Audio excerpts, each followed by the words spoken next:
I learned a long time ago that the market doesn't pay you for being bold with size. It pays you for being right and staying right.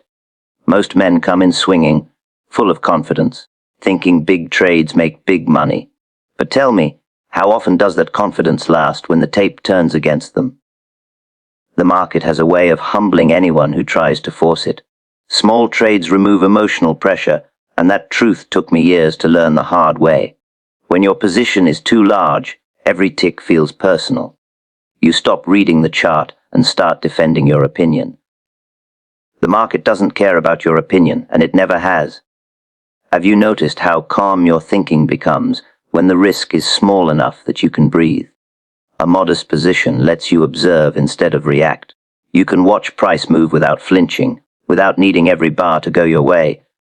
That calm is not a luxury, it's a tool. Clear thinking only shows up when fear is quiet, and fear usually comes from trading too big too soon. Isn't it strange how traders blame psychology when most of their stress comes straight from position size? When the pressure is low, you can do what a trader is supposed to do: wait. You can let patterns form, let trends confirm themselves, let the market tip its hand. Small trades give you permission to be wrong without punishment. They keep you flexible. Once you're flexible, you're dangerous, in a good way. I've seen men with brilliant ideas lose simply because their nerves gave out before the chart did. A small position keeps your nerves out of the equation. It keeps you from averaging down out of stubbornness or bailing out of good trades out of fear. Doesn't it make sense that the best decisions are made when nothing is forcing your hand? Trading is not about excitement. It's about control. Control of risk, control of emotion, control of timing. Small trades help you keep that control. They allow your confidence to grow naturally, built on correct decisions instead of lucky escapes. When your mind is steady, the market becomes clearer, the trend easier to follow, the lessons easier to absorb, and you begin to notice things on the chart that were invisible before, the kind of subtle strength and weakness that only reveal themselves when you are not emotionally involved, when you are simply watching, waiting. Wrong trades should be inexpensive, because mistakes are part of this business whether you like it or not. Anyone who tells you otherwise hasn't stayed in the market long enough. The goal was never to avoid being wrong. It was to make sure being wrong didn't matter much. Isn't it easier to accept a mistake when it doesn't take a chunk out of your capital? A cheap loss keeps your head clear. When a trade goes against you and the damage is small, you don't feel the urge to fight back. You don't argue with the tape or start inventing reasons why price should turn around. You simply step aside and reassess. That's how professionals think. They don't need to be right today. They need to be solvent tomorrow. Ask yourself, how many bad decisions came after you tried to recover one oversized loss? Expensive mistakes change behavior. They make traders hesitate on good setups and overact on weak ones. A trader carrying emotional baggage can't read a chart objectively.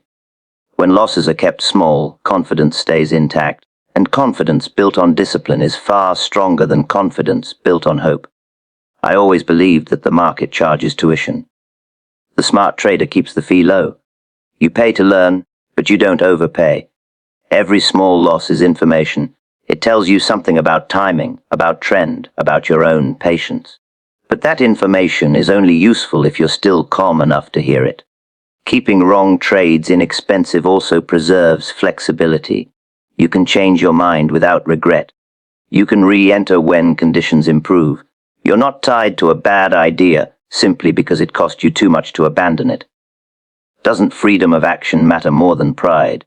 Big losses don't teach better lessons. They just shorten careers.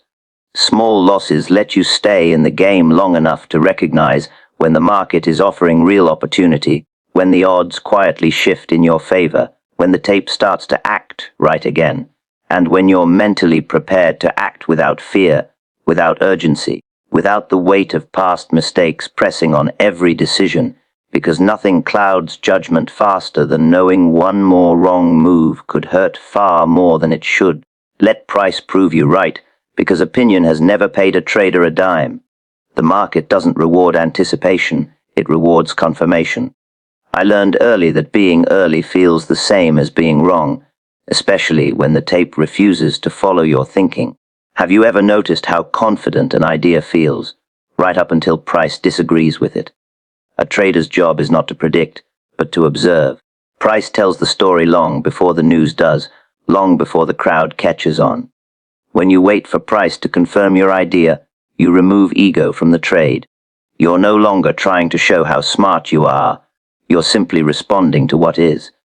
That shift alone saves more money than most strategies ever will. I never trusted a position until the market agreed with me. A stock acting right has a certain feel to it. It moves easily, pulls back lightly, and resumes its trend without drama. When price behaves properly, adding to a position feels natural, almost obvious. But if price hesitates, stalls, or acts heavy, that's the market telling you something. The question is, are you listening? Too many traders buy because something looks cheap or sell because it looks expensive. Price doesn't care about cheap or expensive. It cares about direction. Waiting for confirmation keeps you aligned with that direction.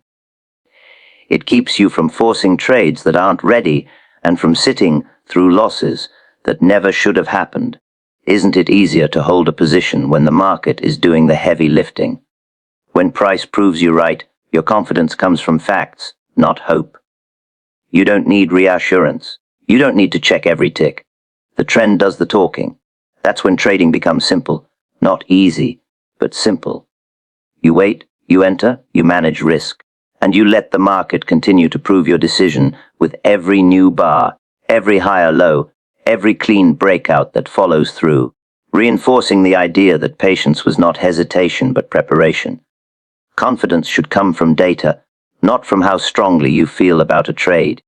Feelings have a way of changing with every tick, but the chart stays honest. I learned to trust what price had already done more than what I thought it might do next. Have you ever noticed how confidence built on emotion vanishes the moment the market moves against you? When your confidence comes from data, you don't need to defend your position. You already know why you're in the trade. You've seen the trend, the volume, the behavior at key levels. That kind of confidence is quiet. It doesn't rush. It doesn't boast. It simply waits for price to act as expected. And if it doesn't, you step aside without drama. The market leaves footprints everywhere. Higher highs, higher lows, clean breakouts, shallow pullbacks. These are facts, not opinions. When you base your decisions on those facts, your confidence becomes stable. You're no longer guessing. You're responding. Isn't it easier to stay disciplined when your reasoning is written plainly on the chart? Traders who rely on gut feeling often confuse hope with conviction. Data removes that confusion. It tells you when to be patient and when to act. It also tells you when you're wrong. That's not a weakness. That's protection. Confidence backed by data allows you to accept losses without self-doubt, because the process was sound even if the outcome wasn't. I trusted trades not because I felt brave, but because the evidence lined up. When multiple signs pointed in the same direction, hesitation faded naturally. There was no need to force certainty. The chart provided it. That kind of confidence doesn't make you reckless. It makes you selective. Over time, confidence built this way compounds. You begin to recognize familiar patterns. You understand market rhythm. You stop reacting to noise and start focusing on structure. Each trade becomes one data point in a larger record of disciplined decisions, and that record becomes the real source of belief, the kind that doesn't disappear during drawdowns, the kind that keeps your size reasonable and your timing patient, the kind that lets you sit with a position calmly while price works, because you're not relying on optimism or fear. Overtrading is disguised impatience, and impatience has ruined more accounts than bad analysis ever did. Most traders don't realize they're overtrading because it feels like effort. It feels productive. Clicking buttons gives the illusion of control. But ask yourself, are you trading because the market is offering something, or because you can't stand waiting? The market spends most of its time doing very little. It moves, yes, but meaningful opportunities are rare. Overtrading comes from the refusal to accept the truth. When a trader feels the need to always be in the market, It usually means they're trying to force profits instead of allowing them. I learned early that the desire to trade is not the same as a reason to trade. Impatience shows up quietly. It starts with taking marginal setups. Then it turns into trades without confirmation. Before long, you're reacting to every fluctuation, mistaking noise for signal. Isn't it interesting how the more trades you take, the less clear the chart becomes? Overtrading drains capital, but more importantly, it drains focus. Each unnecessary trade adds emotional residue. Losses sting, small wins inflate confidence, and suddenly your judgment is compromised. A tired mind cannot read the tape properly. The best trades require clarity, and clarity only comes when you're selective. I never trusted a trader who bragged about activity. The professionals I respected spent more time watching than acting. They waited for conditions to align. They knew that patience was not inactivity, it was preparation. Overtrading skips that preparation. It replaces discipline with urgency. When you slow down, you start to see how little you actually need to do. One good trade can matter more than 10 average ones. Fewer decisions mean better decisions. You stop chasing and start positioning. Doesn't it make sense that restraint would sharpen timing? The market doesn't reward business. It rewards precision. Every unnecessary trade increases the chance of error. By trading less, you protect not only your capital but your mindset. You stay fresh. You stay objective.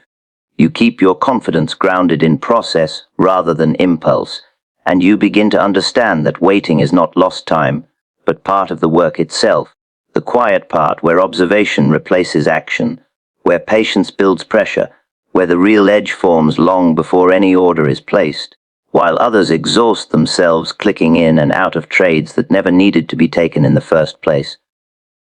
Big money comes after alignment, not before it. Most traders try to skip that part. They want size first and confirmation later. That's backward. I never pressed a position until everything lined up. The trend, the timing, the behavior of price itself. Until then, I stayed small and watched. Doesn't it make sense to wait for the market to invite you in before you commit serious capital? Alignment begins with the general market. If the tide isn't right, even the best looking stock will struggle. I learned to respect that. When the market is trending, trades have room to work. When it's choppy, size becomes a liability. Big money isn't made by fighting conditions, it's made by moving with them. Then there's alignment in the stock itself. Price has to act right. It has to move freely in your direction, pause constructively, and resume without hesitation. When a stock is truly aligned with the trend, it feels different. There's less effort, less resistance. You're not constantly checking, worrying, or explaining. Have you noticed how easy it is to hold a position when price agrees with you? There's also alignment within the trader. Your risk has to match your temperament. Your size has to match your clarity. When you're forcing trades or feeling rushed, alignment is already broken. Big money requires patience before it requires courage. I never thought in terms of one trade making me rich. I thought in terms of being perfectly positioned when the right moment arrived. That moment doesn't announce itself loudly.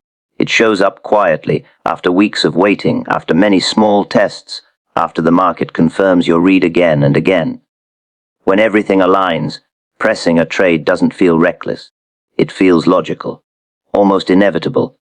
That's when size works for you instead of against you. But alignment can't be rushed. It has to be earned through observation, restraint, and respect for risk. The market decides when alignment exists, not the trader, and those who understand that stop chasing opportunity and start preparing for it, knowing that the real money is never made by acting early, but by acting at exactly the right time, when all the pieces are already in place and the only thing left to do is follow what the market itself has clearly laid out on the chart. Size should follow certainty, not confidence, because confidence is cheap and certainty is earned. I've watched too many traders mistake a strong feeling for a strong position. They feel good about an idea, so they load up early, before the market has said a word. But what has confidence ever proven on its own? The market doesn't respond to how sure you feel. It responds to what is actually happening. Certainty comes from evidence. It comes from price behaving the way it should. from trends holding, from reactions being shallow, from rallies carrying further than expected. Until those things appear, size has no business being large. A trader who starts big is usually trying to force certainty instead of waiting for it, and forcing anything in the market is expensive. When you trade small, you buy yourself information. You're not declaring you're right. You're asking the market a question.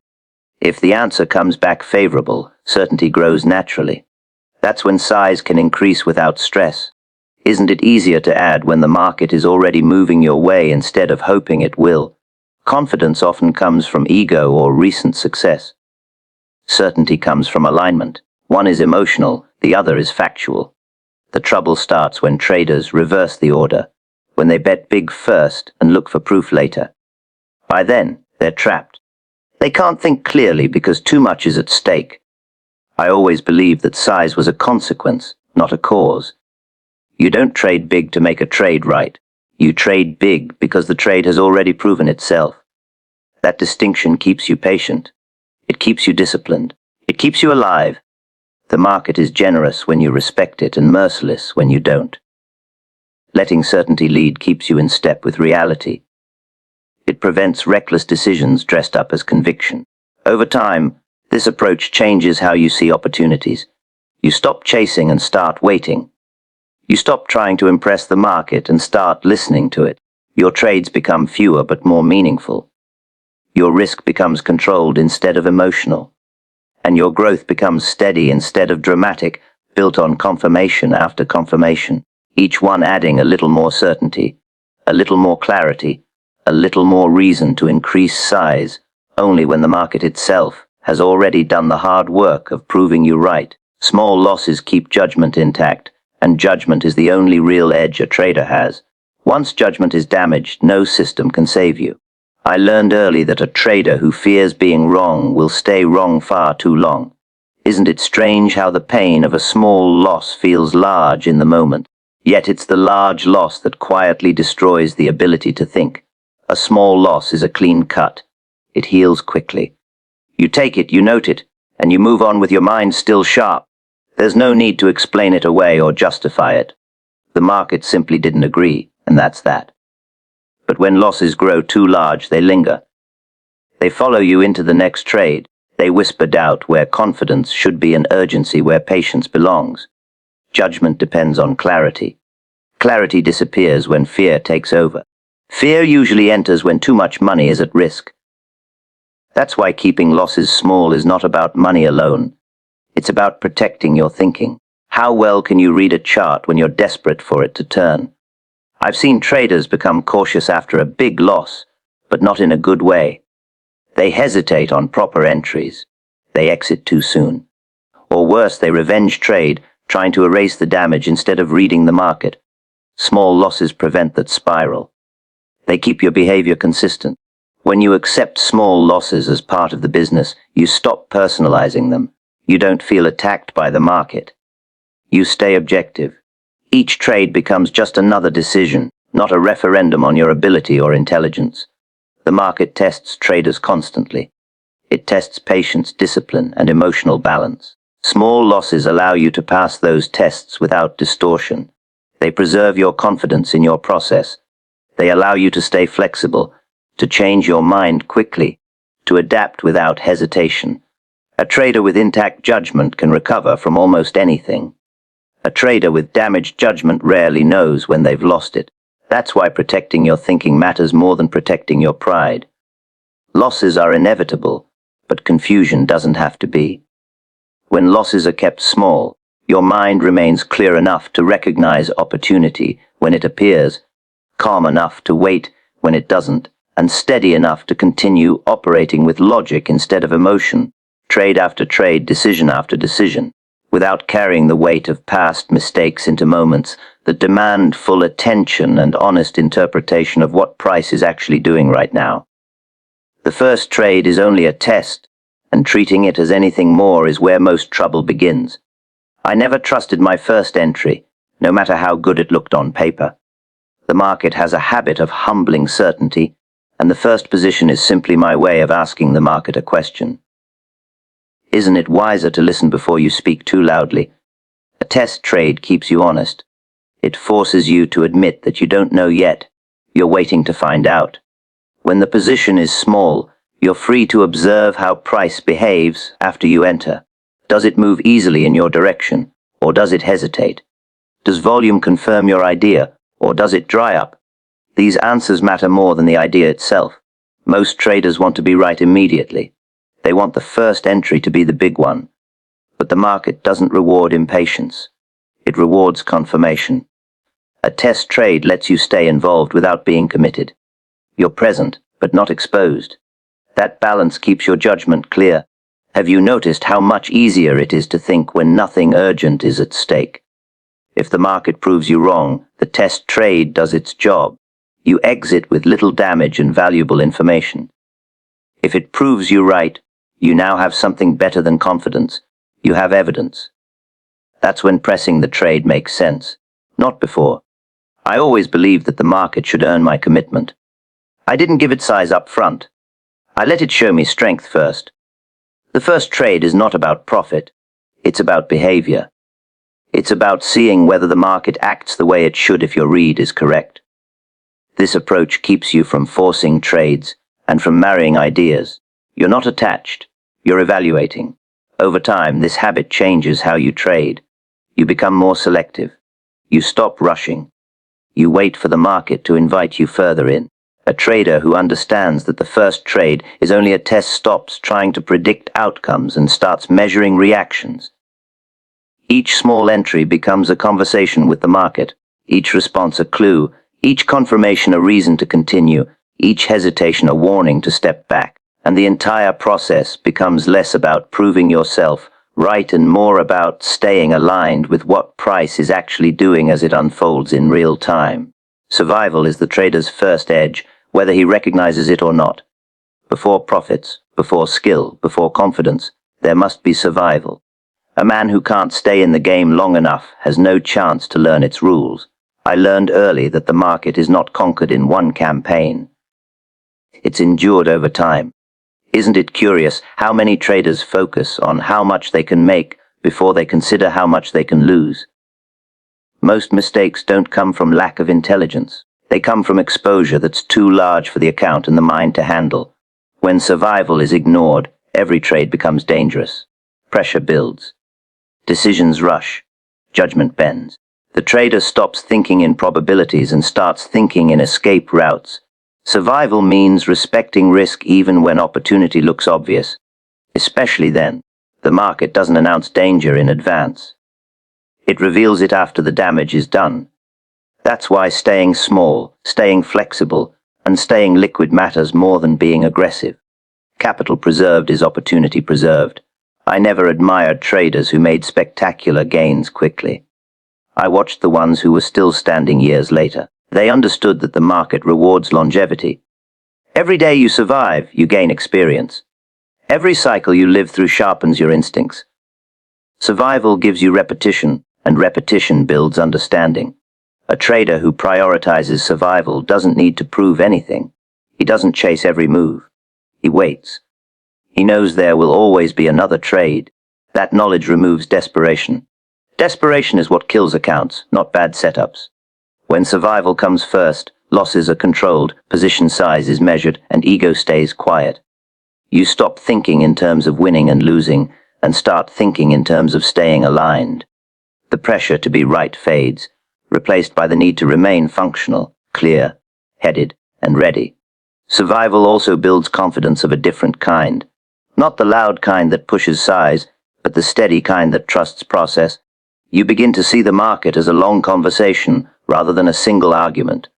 Each trade is just one sentence, not the final word, and your job is to remain present for as many of those sentences as possible, observing, adjusting, protecting capital, staying mentally intact, knowing that as long as you are still in the game, still able to act, still able to read the tape without fear, the real edge has not been lost, but quietly maintained over time through discipline, restraint, and an understanding that the market always outlasts the trader who forgets that survival comes first.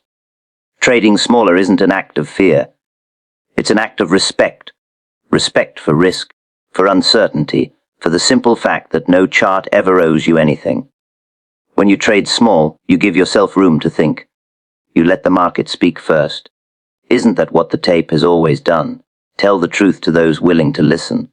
I never made my real money by betting the farm on the first move. I made it by probing, by testing my ideas with small positions. If I was right, the market confirmed it. If I was wrong, it told me quickly and cheaply. That's how you survive long enough to make the big money, by not losing it when you're wrong. Ask yourself, how much clearer would your judgment be if fear wasn't clouding every tick? Small trades keep your mind steady. They keep you from hoping, praying, or arguing with the chart. Hope has no place on a price chart. The market doesn't reward hope, it rewards discipline. When your position is modest, you can sit through normal reactions without panic. You can read the trend instead of reacting to noise. Isn't patience easier when your money isn't screaming at you? And here's the part most traders miss: consistency grows faster than excitement. Small gains, repeated while protecting capital, build confidence rooted in fact, not fantasy. That confidence lets you press only when the market proves you right. That's when size matters. After the market agrees with you, not before. The big money is never in the first trade.